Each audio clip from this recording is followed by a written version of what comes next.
Welcome back. બુલેટિનમાં આગળ વાત કરીએ તો રાજકોટમાં બાળકીનું અપહરણ કરનારી એનઆરઆઈ ફોઈ પકડાઈ. 6 વર્ષની બાળકીને લઈને ગુમ થયેલી ફોઈ પકડાઈ. ક્રાઇમ બ્રાન્ચની ટીમે ઇન્દોરથી ફોઈ અને બાળકોને શોધી કાઢ્યા.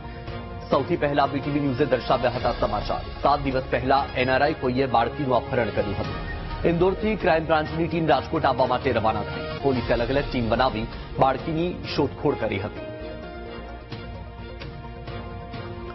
તો એક કિસ્સો પ્રકાશમાં આવ્યો હતો કે જ્યાં રાજકોટમાં એક બાળકીનું તેની ફોઈએ જ અપહરણ કર્યું હતું. એનઆરઆઈ ફોઈ કે જે બાળકીને અપહરણ કરીને ફરાર થઈ ગઈ હતી. 6 વર્ષની બાળકીને લઈને ગુમ થયેલી ફોઈ આખરે પકડાઈ ગઈ છે. બીટીવી ન્યૂઝ દ્વારા પણ આ અહેવાલ પ્રસારિત કરવામાં આવ્યો હતો. ક્રાઇમ બ્રાન્ચની ટીમે ઇન્દોરથી ફોઈ અને બાળકીને શોધી કાઢ્યા છે.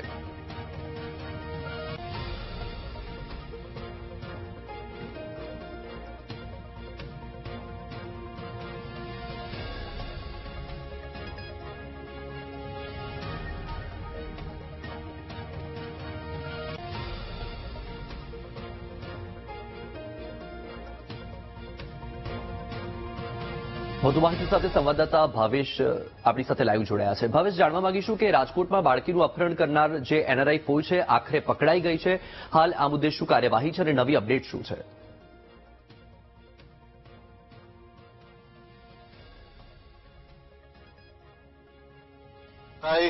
પરિવાર છે તે પારિવારિક ઝઘડાના કારણે ક્યાંક ને ક્યાંક તે ફોઈ છે ત્યાં જે નાની બાળકી છે 6 વર્ષની બાળકી પરિવારની તેને લઈને જતી રહી હતી. સમગ્ર ઘટના છે તેના સીસીટીવી વિડીયો પણ સામે આવ્યા હતા અને આ મામલે વીટીવી દ્વારા અહેવાલ છે તે પણ પ્રસારિત કરવામાં આવ્યો હતો. જોકે હવે આજે વીટીવીના અહેવાલની અસર છે તે જોવા મળી રહી છે.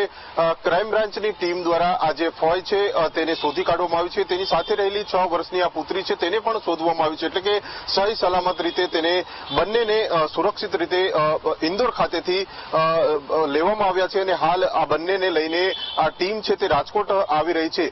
જ્યારે આ પરિવારમાં જે પારિવારિક ઝઘડો હોવાનું હાલ તો સામે આવી રહ્યું છે. સમગ્ર મામલે ક્યાંક ને ક્યાંક પરિવારજનો પણ ચિંતિત હતા, કારણ કે 6 વર્ષની માસૂમ દીકરીને તેની ફોઈ છે તે જ જે અપહરણ કરીને લઈ ગઈ હતી અને આ સમગ્ર ઘટનાના સીસીટીવી વિડીયો પણ સામે આવ્યા હતા. જ્યારે આ ફોઈ છે તે અગાઉ વિદેશમાં રહેતી હતી અને ત્યારબાદ રાજકોટમાં આવી હતી. રાજકોટમાં આ પરિવાર સાથે રહેતી હતી, પરંતુ 6 વર્ષની આ દીકરી છે તેને લઈને અચાનક ગુમ થઈ ગઈ હતી. પરિવારજનો દ્વારા પણ છેલ્લા ઘણા સમયથી આ દીકરીની શોધખોળ કરવામાં આવી રહી હતી, પરંતુ આ દીકરી મળી નહોતી, જેના કારણે તેની ફોઈ પણ ગુમ હોય ત્યારે ફોઈની પણ શોધખોળ હાથ ધરી હતી. ત્યારબાદ સામે આવ્યું હતું કે તેની ફોઈ જ છે તે આ 6 વર્ષની દીકરીને લઈને ગુમ થઈ છે.